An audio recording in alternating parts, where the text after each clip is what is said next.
শামসুল ভাই এরকম বড় বড় নেতাদের পেছনে লাগতে নেই। কোথা থেকে একটা মিসাইল এসে আপনার গায়ে ঢুকে যাবে তা ঠিক আছে?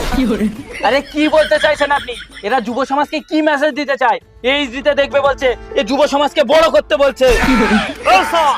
আমার দিকে আঙুল লাগিয়ে কথা বলবি না। হ্যাঁ, আমি তুলে কথা বল। রদুদা আপনি থামুন। কথা বলবি না? বলবো। আরে রদুদা আপনাকে বারবার বলা হচ্ছে থামার কথা, আপনি কথা বলেই যাচ্ছেন।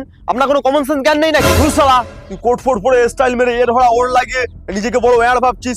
তোরা পাক্কা শয়তান শালা। রদুদা ভালো না লাগে আমার চ্যানেল থেকে বেরিয়ে যান। হ্যাঁ লাউড়া, তোর সই আমার বাল থাকে লাউড়া।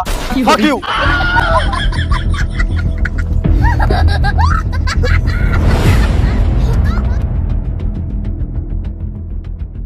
প্রিয় দর্শক, এসব আলবালচাল চলে গেলেও আমাদের কোনো সমস্যা নেই। আমাদের কাছে এখনো দুজন সম্মানীয় ব্যক্তি উপস্থিত আছেন, তাদের কাছ থেকে আমরা কিছু প্রশ্ন আরো জেনে নেব। তো শামসুল ভাই, আপনি যদি কোরিয়ার প্রেসিডেন্টকে কিছু প্রশ্ন করতে চান করতে পারেন।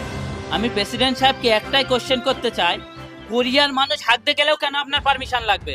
আমার কোরিয়া, ওখানে আমি যা ইচ্ছে তাই করতে পারি। তোর বাপের কি? বাপ নাড়বে না, এসে কাঁদতে নাড়ি বের করে দেবো। বাপ কারো মাও নাড়বো।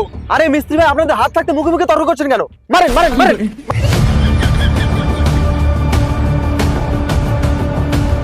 মারেন মারেন। এই ক্যামেরাম্যান ফোকাস করো।